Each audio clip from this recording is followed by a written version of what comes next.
గ్రంథము బైబిల్ పఠింప శ్రేష్ఠ గ్రంథము బైబిల్ హరదన పఠించిన ప్రేమతోడ నడుపును ఓ పఠింప శ్రేష్ఠ గ్రంథము బైబిల్.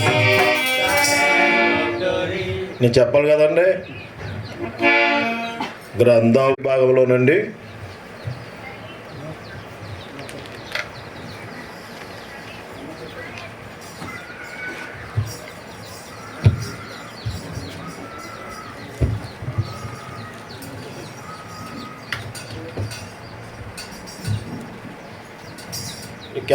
క్యాపిటల్ పత్రిక మరి యేసుక్రీస్తు ప్రభువారు పడినటువంటి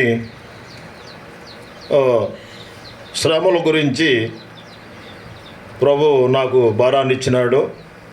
క్లుప్తంగా వాక్యాన్ని చూసుకుని మనం ఈ కొడుకుని మనము ముగించుకుంటాము. ఏప్రిల్కు రాసినటువంటి పత్రిక 5వ అధ్యాయము 7 నుండి 10 వరకు మనం మార్చి ఈ భాగాన్ని మనం చదువుతాము. శరీర దారి అయి ఉన్న దినములలో మహారోదనముతోనూ కన్యళ్లతోనూ తన్ను మరణము నుండి రక్షింపగల వానికి ప్రార్థనలను యాచనలను సమర్పించి భయభక్తులు కలిగి ఉన్నందున ఆయన అంగీకరింపబడెను. ఆయన కుమారుడైండు తాను పొందిన శ్రమల వలన విధేయతను నేర్చుకొని 9వ వచనం, మరియు ఆయన సంపూర్ణ సిద్ధి పొందినవాడే మెల్కీసెదెకు యొక్క క్రమములో చేరిన ప్రధాన యాజకుడని దేవుని చేత పిలువబడి తనకు విధేయులైన వారందరికీ నిత్య రక్షణకు కారకుడాయను. ప్రార్థన చేసుకుందాము. కళ్ళు మూసుకొనండి, ప్రార్థనలో ఏకీభవించండి, మోకాళ్ళ మీదకి రండి. దేవుడు మన మధ్యలో ఉన్నాడు. ఎంతో గంభీరమైనటువంటి పరిచర్య మరి సియోను ప్రార్థన మందిరం ద్వారా ఆయన జరిగించుకుంటూ వచ్చాడు. ప్రభు మన మధ్యలో ఉన్నాడు, మనలను పాలించేవాడుగా ఉన్నాడు. ఆయనకి మనము భయపడాలి. ఆయనకి విధేయత మనం తీసుకుని రావాలి. మొదటి మరి సిద్ధపాటు మీటింగ్లో కూడా దేవుని యొక్క దాసుడి ద్వారా విధేయత గురించి మనము జ్ఞాపకం చేపడుతూ వచ్చాం. దేవుని యొక్క సేవకులంగా మరి విధేయత మనకు కావాలి. మనము విధేయత చూపించకపోయినట్లయితే మన విశ్వాసులైనటువంటి వారు, దేవుని యొక్క బిడ్డలైనటువంటి వారు ఎట్లాగా వారు విధేయత నేర్చుకుంటారు అనేటువంటి విషయాన్ని సిద్ధపాటు మీటింగ్లో తన దాసుడి ద్వారా మనం వింటూ వచ్చాం. కాబట్టి దేవుని యొక్క సేవకుడిగా ఉండవలసినటువంటి యొక్క లక్షణాల్లో మొదటి లక్షణం ఏంటంటే విధేయత. కాబట్టి దేవునికి మనం విధేయత తీసుకురావాలి, నమ్మకత్వం తీసుకురావాలి. మనము తగ్గించుకునేటువంటి జీవితంలోనికి మనం వెళ్ళాలి. అప్పుడే మనలో ఆయన నివాసం చేసేవాడుగా ఉంటాడు. ఆ రీతిగా ప్రభు మనకి సహాయం చేయనుగాక. ప్రార్థన చేసుకుందాం. మిక్కిలిగా ప్రేమించినటువంటి మా ప్రియ ప్రభువు తండ్రి, మీ ఘనమైనటువంటి నామమును బట్టి మీ కొందరములు స్తోత్రాలు చెల్లించుకుంటున్నా. ప్రభు ప్రియులు సహోదరులు మీ దాసులు రాజన్న గారు నాయన మన సంఘము నాయన మరి కోరుకున్నటువంటి రీతిగా ఎంతో చక్కటి సమయాన్ని ప్రభు, ఎంతో అద్భుతమైనటువంటి సమయాన్ని, ప్రశస్తమైనటువంటి సమయాన్ని ప్రభు నాయన తండ్రి ఓదేవా మీరు మాకు గొప్ప ప్రశస్తమైన సమయాన్ని ప్రభు తండ్రి ప్రభు మాకు అనుగ్రహిస్తూ వచ్చావు. ప్రభు స్తోత్రాలు. ఉదయమారా మిమ్మల్ని గణపరుచుకుంటున్నాం ప్రభు నాయన తండ్రి. ఉదయము నాయన 9 గంటల నుండి ఇంతవరకు నాయన నీ యొక్క కాపుదల, మీ యొక్క మంచితనము మేము చూడగలిగినాము ప్రభు. ఎటువంటి ఆటంకము లేకుండా నాయన ఎంతో ధారాళంగా గంభీరంగా నాయన ప్రతి ఒక్కరు కూడా నాయన తండ్రి మీ సేవలో నాయన మరి పాలు పొందుకోవడానికి ఇచ్చినటువంటి అవకాశాన్ని బట్టి మీ కొందనములు స్తోత్రాలు చెల్లించుకుంటున్నాం ప్రభు. నాయన మా యొక్క హృదయాలు మీరు తేలిక చేస్తూ వచ్చావు ప్రభు. మమ్మల్ని మీరు ఆనందింపచేసేటువంటి దేవుడిగా ఉంటూ వచ్చావు. మీకు సాగులు పడతావు. అద్భుతమైనటువంటి దీవెనలు నాయన దేవుని యొక్క సంఘం పైన, సియోను ప్రార్థన మందిరం పైన నాయన మరి చేరి వచ్చినటువంటి వారిపైన నీవు కుమ్మరించవలసిందిగా ప్రార్థన చేసుకుంటున్నావు ప్రభా. ఎవరు ఏ అక్కర గుండా నాయన వచ్చినారో, ఏ అవసరం గుండా వచ్చినారో నాయన వారి యొక్క ప్రతి అవసరత నాయన తీర్చండి ప్రభా. తిమోతి కుమారుడు నాయన మరి జ్వరంతో నాయన మరి హాస్పిటల్లో తాను ఉంటుండగా ప్రభా, తన కొరకు మేము ప్రార్థన చేస్తూ ఉంటున్నాం ప్రభా. తను మీరు స్వస్థపరచండి ప్రభా.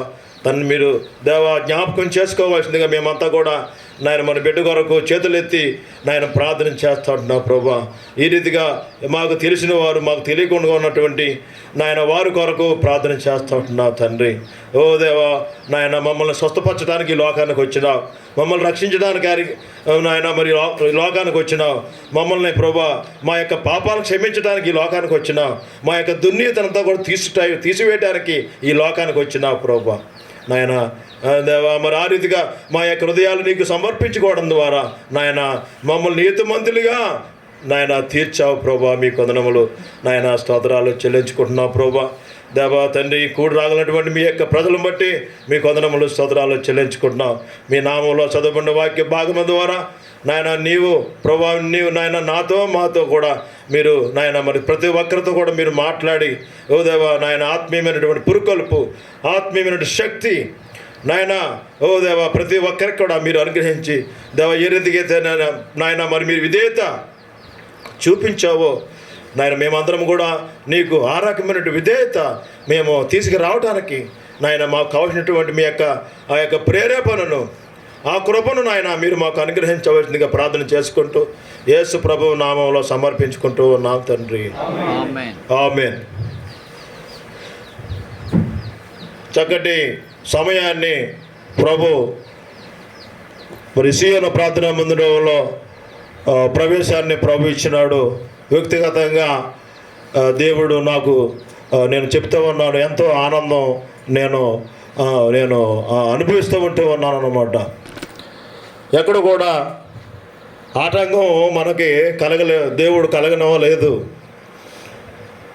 ఏ ఆటంకం కూడా మనకి దేవుడు కలగనివ్వలేదు. అంత మరి దేవుడు ఎవరైతే ఏ రకమైన పరిచర్య ఇవ్వబడుతూ వచ్చిందో ఆ పరిచర్యలో మరి మీ భాగాలు మీరు పాలు పొంది చక్కగా దేవుణ్ణి ఆరాధించట్లో, గణపరచట్లో, కీర్తించట్లో, మరి ప్రకటించట్లో మరి ఎంతగానో మరి ప్రభువు మనల్ని వాడుకుంటూ వచ్చినాడు. అందుని బట్టి మరి దేవునికి మనము వందనస్తులో ఉంటున్నాం. కాబట్టి దేవుని యొక్క వాక్యంలో మనం చూస్తూ ఉన్నాము. ఇక్కడ ఎబ్రీ పత్రిక 5వ అధ్యాయము 7వ వచనంలో అంటా ఉన్నాడు, ఆయన శరీరధారి అయి ఉన్న దినములలో మహారాధనముతోనూ కన్యాళ్లతోనూ తను మరణము నుండి రక్షింపగలవానికి ప్రార్థనలను యాత్రలను ఏం చేసినాడు? సమర్పించినాడు. రెండవ తర్వాత భయభక్తులు కలిగి ఉన్నందున ఆయన అంగీకరించబడ్డాడంటే ఊరికి నీవు అంగీకరించబడలేదండి. దేవుడు యేసుక్రీస్తు ప్రభువారు క్రయము చెల్లించినాడు. ఏమండి, దేవాది దేవునికి వారు దేవుని యొక్క తండ్రి అయినటువంటి ఆ యొక్క దేవాది దేవునికి కుమారుడుగా పిలువబడ్డాడు యేసుక్రీస్తు ప్రభువారు. ఆయన దేవుని ద్వారా అంగీకరించబడాలంటే ఈయన ఏం చేసినాడు? మహారోదనముతోను. సామాన్యమైన రోదనం కాదండి. ఆయనకే అంత అవసరమైనప్పుడు దేవాది దేవుడు అయినటువంటి యేసుక్రీస్తు ప్రభువారికే అవసరమైనప్పుడు ఈనాడు నీకు నాకు ఇంకెంత అవసరం ఆలోచించండి.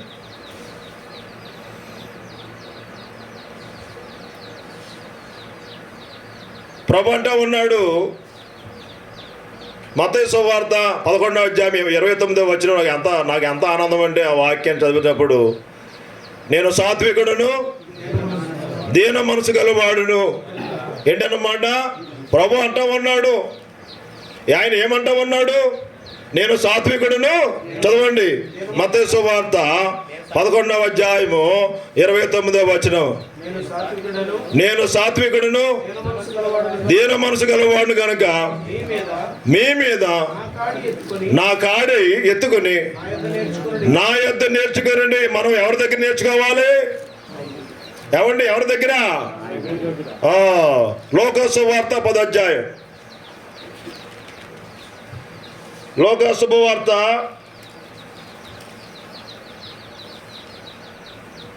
10వ అధ్యాయం.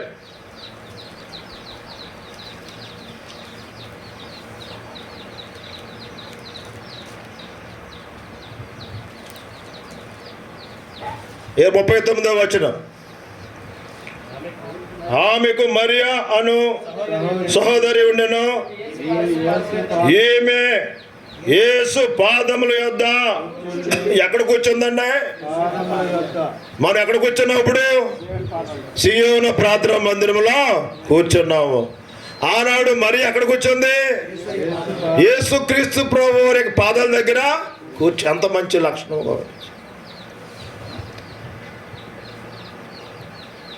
మనం ఎక్కడ కూర్చోవాలి? మరియాకు అవసరం అయ్యింది. మరియా తెలుసుకుంది. ఏం తెలుసుకుంది? ఎక్కడ కూర్చోవాలో, ఎవరు బోధ వినాలో, ఎవరిని తన యొక్క గృహానికి పిలుచుకోవాలో మరియా తెలుసుకుంది. మనం ఏం చేద్దాం? గొప్ప గొప్ప వాళ్ళని పిలుచుకుంటాం. మనం వివాహం చేస్తే ఎవరిని పిలవాలి? వాక్యం ప్రకారంగా దిక్కులేని వాళ్ళని పిలవాలి. కట్నాలు కానుకలు పెట్టే వాళ్ళని పిలవడానికి వీల్లేదు, వాక్యం ఒప్పుకోదు. ఏమండి, వాక్యంలో వ్రాయబడింది, పిలువబడినటువంటి వారు అనేకులు, ఏర్పరచబడినటువంటి వారు కొద్దిమంది. వాట్సాప్లో కానీ పత్రికలు కానీ ఎంతో మందిని పిలిచాను నేను.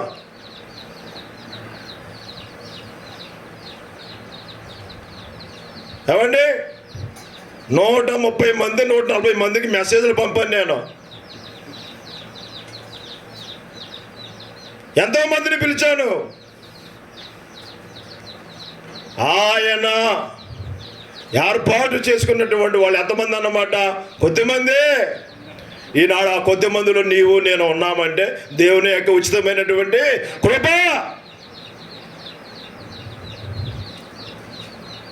కరోనా వచ్చి పాలకొల్లు కావుంట్లో తమ్ముడికి వెళ్తే రాజుగారికి కరోనా వచ్చి వాళ్ళ ఇంట్లో కూడా వెళ్తాం, మనం సరిపోము. అంత గొప్ప ధనవంతులు వాళ్ళు. కౌంటోళ్ళు పాలకొల్లు మెయిన్ రోడ్లో కోట్ల కొద్ది ఉన్నటువంటి వ్యాపారాలు. తండ్రి కొడుకులు వారం డిఫరెన్స్లో చనిపోయారు. దిక్కులేరు. తన యొక్క ఆ బిడ్డలు, భార్య బిడ్డలు అంత దిక్కులేని వారు అయిపోయారు. 2 సంవత్సరాలు ఆ షాపులన్నీ కూడా మూసేశారు. లోపల ఎంతో సరుకుంది, లక్షల కొద్ది సరుకుంది, తీసేవాడు లేడు. ప్రియమైనటువంటి దేవునికి బిడ్డలారా, ఆ కొద్ది మందిలో ఈనాడు నీవు నేను ఉంటూ ఉన్నావు. శాంత అంటుంది, శాంతకుమార్ అంటే ఎందుకు వచ్చిన తలపోటు నాయన నీకు అంటుంది. లేదు, ఎవరు నీ మాట అంటున్నారు? ఒకడు కూడా నీ మాట అంటున్నాడా? ఎందుకు మానేసే? నేను మానతానా?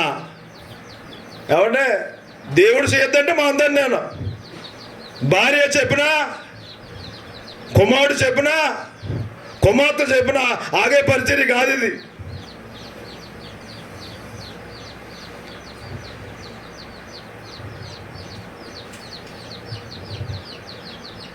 పది జిల్లాల దైవ దాసుల కూడి కొరకు కొత్తోట వెళ్తానంటే నువ్వు మానే. ఎవరంటే ఉంది ఆవిడ? కట్టుకున్న భార్య. వాళ్ళు మంచోళ్ళు కాదు అంటే శుభకర గారు మా బంధువులు వాళ్ళు. అభ్యంతరకరమైన విషయాలు కాదు. మన ఫ్యాక్ట్ మాట్లాడుకోవాలి. ఫ్యాక్ట్ మాట్లాడుకోవాలి.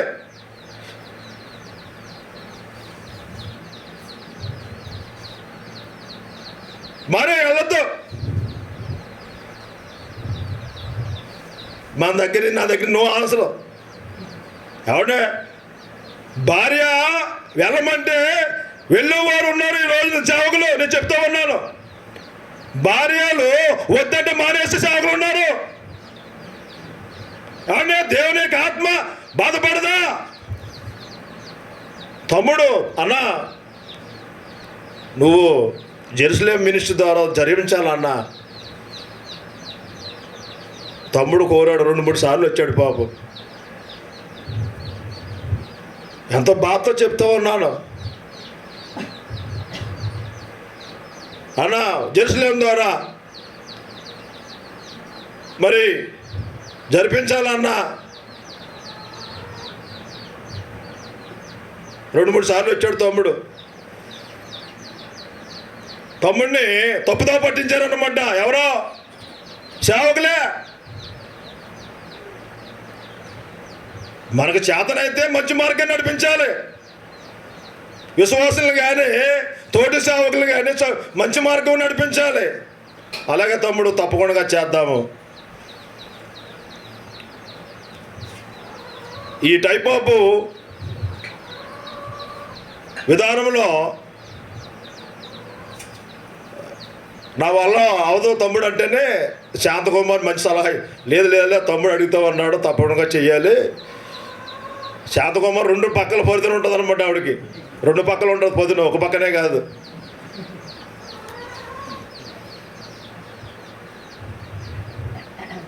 భార్యలు కూడా తన భర్తకి మంచి సలహాలు ఇవ్వాలి. ఆవిడ మానేసానా? నథింగ్. అందరికంటే ముందు వెళ్ళాను నేను. ఎందుకొరకు? నేను ప్రభు దగ్గర ఒడంబడిగా పట్టానన్నమాట. ప్రభు నేను నిన్ను వెంబడిస్తాను అంతే. ఎవరు వచ్చినా ఎవరు రాకపోయినా నేను నిన్ను వెంబడిస్తానంతే. నీవు నన్ను నడిపించంతే. నీవు నాకు కావాలి, నీ సరిది నాకు కావాలి, నీ వెలుగు నాకు కావాలి, నీ నడిపింపు నాకు కావాలి. నేను ఏ మనిషిని నమ్ముకోవటం లేదు, నేను నిన్ను నమ్ముకుంటూ ఉన్నాను. నన్ను నడిపించేవాడు నీవే. కాబట్టి ఎవరికి నేను ఫోన్ కూడా చేయలేదు ఈసారి మినిస్ట్రీకి. ఎవరికి ఫోన్ చేయలేదు. వచ్చినటువంటి బిడ్డల చేత, వచ్చినటువంటి సేవకుల చేత, వచ్చినటువంటి విశ్వాసుల చేత పరిచర్య చేయాలి. అది చిన్న పరిచర్య అయినా పెద్ద పరిచర్య నాకు అవసరం లేదు.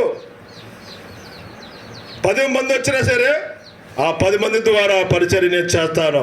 100 మంది వచ్చినా సరే ఆ 100 మంది చేత నేను నడిపిస్తాను. తమ్ముడు తిమోతి చెప్పినాడు, అన్న నీ దగ్గర 50 మంది సేవకులు ఉన్నారన్నా, చాలామంది ఎడుతున్నారు. తమ్ముడు 50 మంది కాదు 100 మంది అవుతారు అన్నాడు. బ్లెస్సింగ్ ఇచ్చాడు తమ్ముడు. అలా ఉండాలి, ఎంకరేజ్ చేయాలి మనం.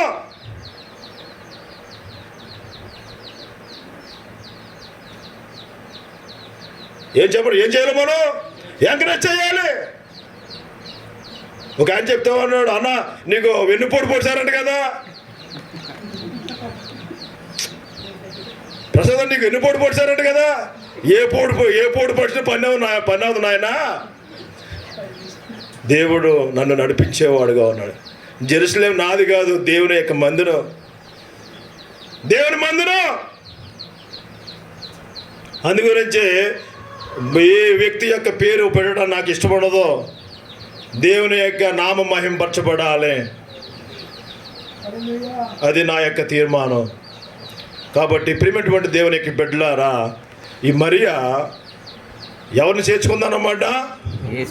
రక్షకుడైనటువంటి యేసుక్రీస్తు ప్రభువుని చేర్చుకుంటూ ఉంది తన గృహములో.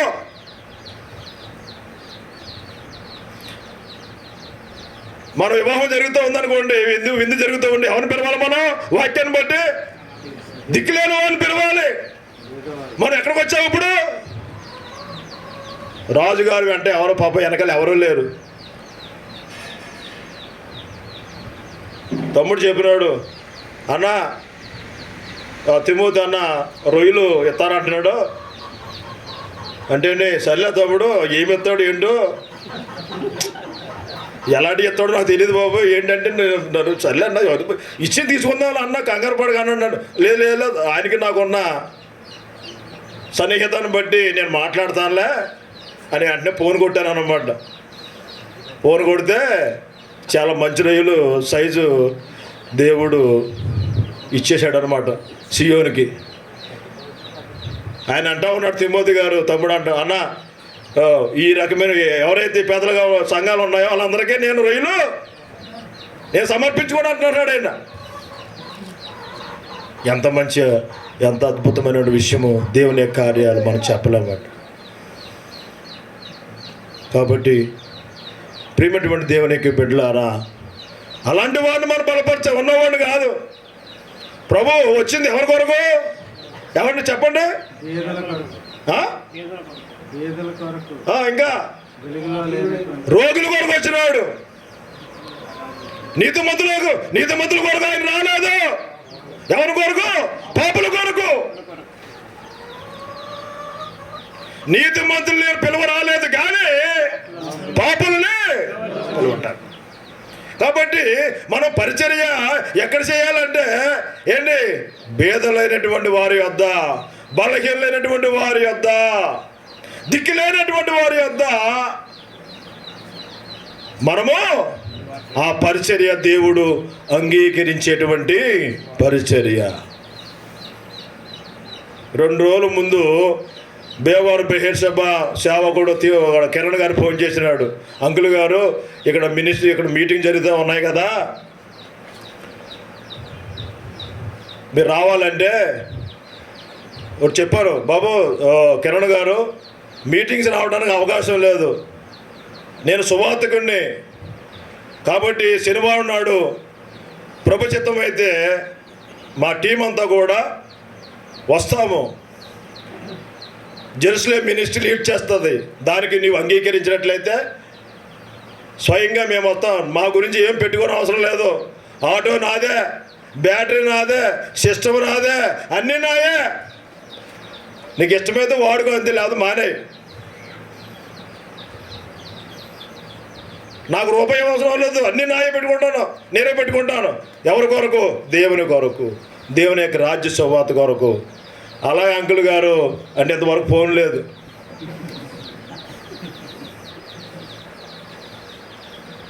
ఇంతవరకు ఫోన్ లేదు. ఫోన్ లేకపోతే మనం ఎందుకు వెళ్తాం? అవసరం లేదు. కాబట్టి ప్రియమైనటువంటి దేవుని యొక్క బిడ్డలారా, నేను ఎందుకు చెప్తా ఉన్నానంటే ఇక్కడ మరియా యేసుక్రీస్తు ప్రభు వారి యొక్క పాదాల దగ్గర కూర్చుంది. ఈనాడు మనం ఎక్కడ కూర్చుంటూ ఉన్నా, ఎవరితో సంభాషిస్తూ ఉంటూ ఉన్నా, ప్రియమైనటువంటి సహోదరి సహోదరుడా, మనం ఎవరితో ముచ్చటిస్తూ ఉంటూ ఉన్నా, మనం ఏం చేస్తూ ఉన్నా, నీకు అప్పగించినటువంటి పరిచర్య కొరకు మనం సిద్ధపడతా ఉండాలి. ప్రియమైనటువంటి దేవుని యొక్క బిడ్డలారా, ప్రభువులు ఎక్క అడుగుతాడు రోజు. కాబట్టి వాక్యాలు మనం చూస్తాం. చక్కటి మాట అక్కడ రాయబడింది. ఏమిటి అనేది మనం చూసినప్పుడు, ఈమె యేసు పాదముల యొద్ద అంటే కూర్చోవటం అంటే కూర్చోండి అంటే ఒక ఆయనేమో గోడ జారబోయే ఒక ఆయన, ఒక కాలేమో బయట కూర్చున్న వాళ్ళు, ఒక కాలేమో బయటికి లోపలికి. ఈమె ఎట్లా కూర్చుంది? యేసు పాదముల యొద్ద అంటే స్టాండ్ అయిపోయింది అనమాట. అక్కడ ఆయన యేసుక్రీస్తు ప్రభువారు ఏ మాట ఆయన మాట్లాడతాడు, ఆ మాట వినడానికి ఆమె నిశ్చత అయిపోయింది. ఇప్పుడు కూడా నీవు నేను కూడా ఆయన యొక్క పాదముల దగ్గర కూర్చుని, ప్రభువా ఈరోజు నీవు నాతో ఏం మాట్లాడినాయంటూ ఉన్నావు, ఏ విధంగా సేవ చేయాలి, ఎక్కడికి వెళ్ళి నీ యొక్క సేవ చేయాలి, అని మనం అడగాలి. అడిగినప్పుడు ఆయన మనకి సమాధానమును అనుగ్రహించేవాడు ఉంటూ ఉన్నాడు. కాబట్టి ఇక్కడ ఆమె యేసు పాదముల యొద్ద కూర్చుండి ఏం చేస్తా ఉంది? కూర్చుండి యేసుక్రీస్తు ప్రభువారి యొక్క బోధ వింటూ ఉంది. ఈనాడు కూడా, ఈ రోజు కూడా సియోను ప్రార్థనా మందిరములో ఉన్నటువంటి ఆయన యొక్క పాదముల దగ్గర కూర్చున్నటువంటి నీతో నాతో ఆయన మాట్లాడుతూ ఉన్నాడు. ఎవరితో మాట్లాడుతున్నాడు? దేవుని మందిరములో మనం కూర్చున్నాం కాబట్టి ఆయన నీతో నాతో కూడా, నేను నమ్ముతూ ఉన్నానండి, నేను నమ్ముతూ ఉన్నాను, ఆయన నన్ను నడిపిస్తూ ఉన్నాడు, నన్ను పోషిస్తూ ఉంటూ ఉన్నాడు, నన్ను పరామర్శిస్తూ ఉన్నాడు, నన్ను ఆదుకునేవాడుగా ఉంటూ ఉన్నాడు. అలాంటి దేవునికి మనము నమ్మకమైనటువంటి సేవకులంగా, దాసులంగా ఉండాలా లేదా? ఉండాలి. ఆ తర్వాత ఏం జరిగిందమ్మా?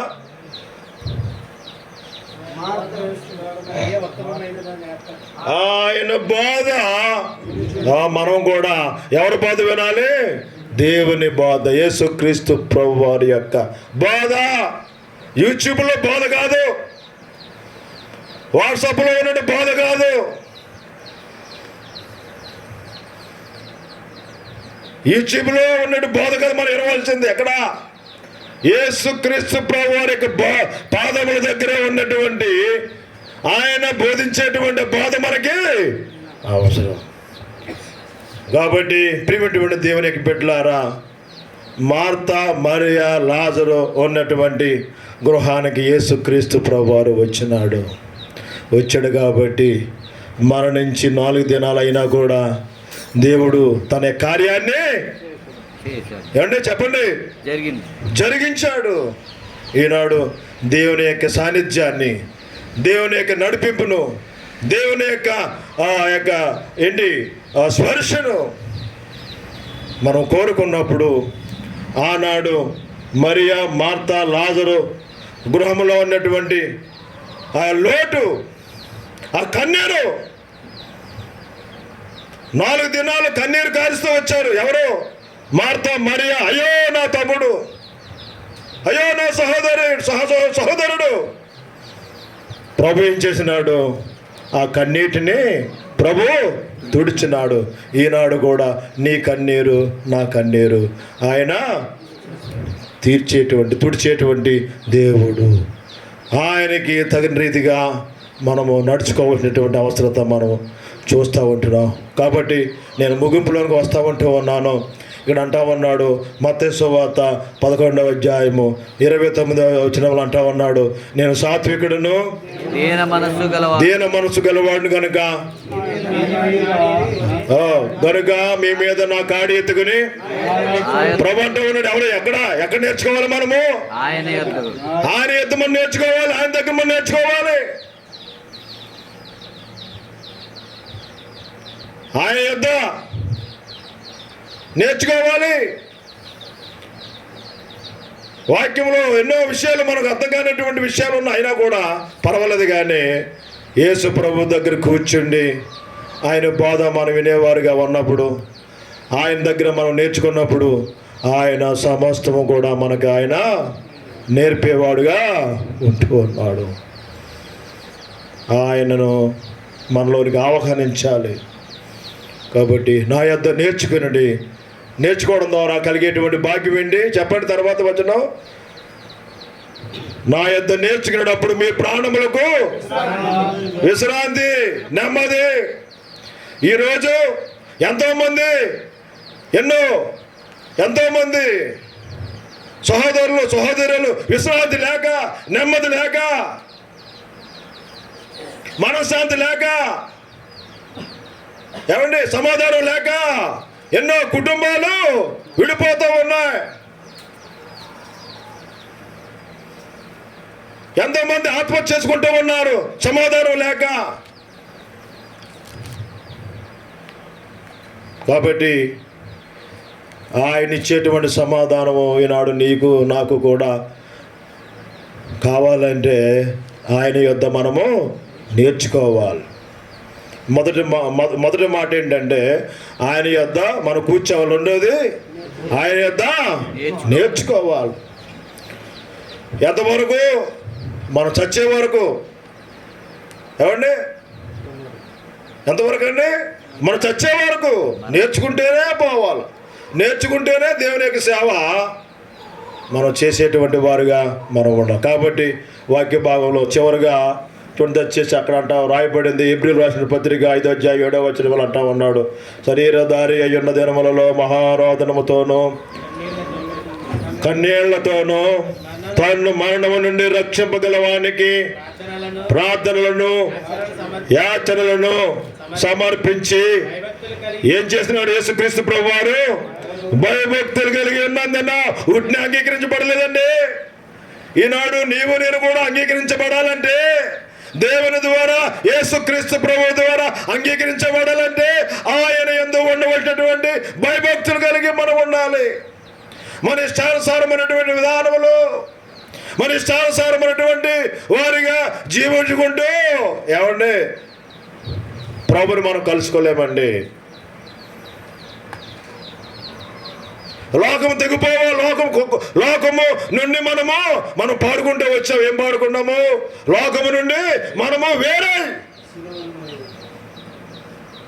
లోకము నుండి వేరైపోవాలి. లోకములో నుండి పద్ధతుల నుండి, లోకములో ఉన్నటువంటి అన్యాచారముల నుండి, లోకములో ఉన్నటువంటి అలవాట్ల నుండి అన్నీ కట్ అయిపోవాలి, అన్నీ వేరైపోవాలి. లేకపోతే ప్రభు మనలో ఆయన నివాసము చేయలేడు. యేసుక్రీస్తు ప్రభు వారికి అవసరమైంది ఏంటి? ఆయన ఎందుకు భయభక్తులు కలిగి ఉన్నందున, లేకపోతే ఉండేది కాదు. ఆయన అంగీకరించబడ్డాడంటే ఆ యెహోవా యందు, తన తండ్రి అయినటువంటి యెహోవా దేవుని యందు ఆయన భయభక్తులు కలిగిన వాడుగా ఉంటూ ఉన్నాడు. తర్వాత వచనం, ఆయన కుమారుడయుండి తాను పొందిన శ్రమల వలన ఎలా వచ్చింది చెప్పండి? విధేయత ఎలా నేర్చుకుంటూ వచ్చాడు?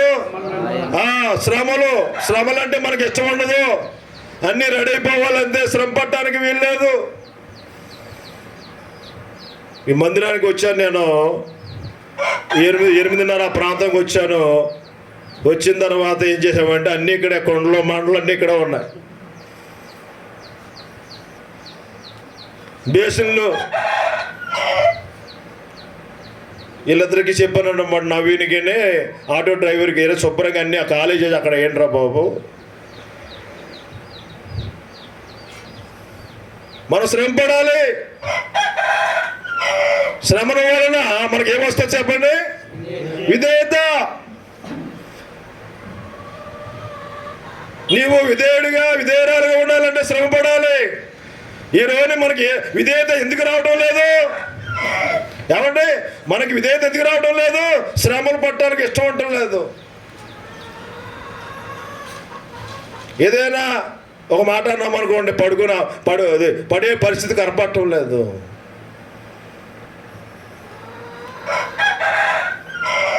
శిక్షించకపోతే ఏమవుతాం మనం? శిక్షిస్తే కుమారులు అనబడతా, శిక్షించకపోతే తను ఏమవుతాడనమాట? దుర్పేష. ఎంతో మంది దైవజనులు చేత నేను శిక్షించబడినటువంటి వ్యక్తిని, ఎవరిని త్రోసివేయలేదు, అన్యాయంగా దెబ్బలు తిన్నాను, అన్యాయంగా మాటలు పడ్డాను. అయినా దేవుడు నన్ను నా తల పైకెత్తుకునేవాడిగా ప్రభు నన్ను చేసినాడు. ఎక్కడికి వెళ్ళి కనుక్కోండి, ప్రసాద్ అన్న, హూ ఈజ్ ద ప్రసాద్ అన్న, వాట్ ఈజ్ వాట్ అని సాక్ష్యం ఏంటి కనుక్కోవచ్చు, ఇబ్బంది ఏమీ లేదు. ప్రభు అన్నాడు, ప్రభు ఏమన్నాడు? నాలో పాపం ఉన్నదని ఎవడు రుజువు చేయగలడు? ఆ రకమైనటువంటి రోషం కలిగి దేవుని యొక్క సేవ చేయడం కొరకు ఉన్నటువంటిది ప్రభు ఇష్టపడుతూ ఉన్నాడు. చివరిగా వాక్యంలో మనం చూస్తూ ఉన్నాము, ఆయన కుమారుడయ్యుండి తాను పొందిన శ్రమల వలన విధేయత నేర్చుకొనెను. 9వ వచనంలో, మరియు ఆయన సంపూర్ణ సిద్ధి పొందినవాడే మెల్కీషెదెకు యొక్క క్రమంలో చేరిన ప్రధాన యాజకుడని దేవుని చేత పిలువబడి, దేవుని చేత మనం ఏం చేయబడాలి చెప్పండి? దేవుని చేత మనము పిలువబడాలి. ఒక పాస్టర్ గారు చెప్పాడంట మన సహవాసంలోనే. ఏం చెప్పాడంటే, ఒక సహోదరి ఇంటికి వెళ్ళి మన అక్కడ మన ఎబ్రోన్ సేవకుడే, అక్కయ్య గారు మీ ఇంటికి మేము ప్రార్థన చేయడానికి వస్తూ ఉంటాం అప్పుడప్పుడు అన్నాడట. మీకు అర్థమైందండి? అక్కయ్య గారు మీ ఇంటికి అప్పుడప్పుడు మేము ప్రార్థన చేయడానికి వస్తూ ఉంటాను నేను అంటే ఆవిడ పిలవ అవసరం లేదు. ఏమన్నా అది వాక్యక్రమా? నేను అప్పుడప్పుడు మీకు ప్రార్థన చేయడానికి వస్తానమ్మా. ఆ విషయం నాకు చెప్తుంది సహోదరి.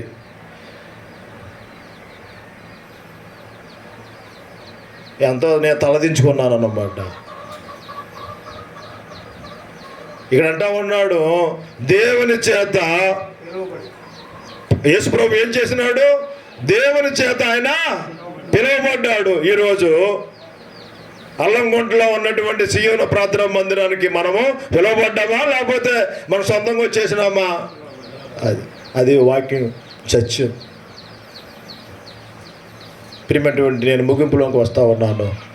ఆ రీతిగా దేవుని చేత పిలువబడ్డాడు యేసుక్రీస్తు ప్రభు వారు. ఆ కారణం బట్టి ఏం జరిగిందన్నమాట, మెల్కీషెదెకు క్రమంలో చేరిన ప్రధాన యాజకుడు అని దేవుని చేత పిలువబడి తనకు విధేయులైన వారందరికీ నిత్య రక్షణకు కారకుడైనాడు. ఎంత అద్భుతమైనటువంటి కార్యము ఆయన ద్వారా యెహోవా దేవుడు జరిగించినాడో మనం చూస్తూ ఉంటున్నాం. ప్రియమైనటువంటి దేవునికి బిడ్డలారా, మనం చూస్తాం విధేయత, నమ్మకత్వము, ప్రభు యొక్క పాదాల దగ్గర నేర్చుకునేటువంటి అనుభవం, ఆ విషయాలు మనం చూస్తూ వచ్చినాం. ఆ రీతిగా ప్రభు మనలందరినీ కూడా సిద్ధపరిచి నడిపించిన గాక. చివరి ప్రార్థన మరి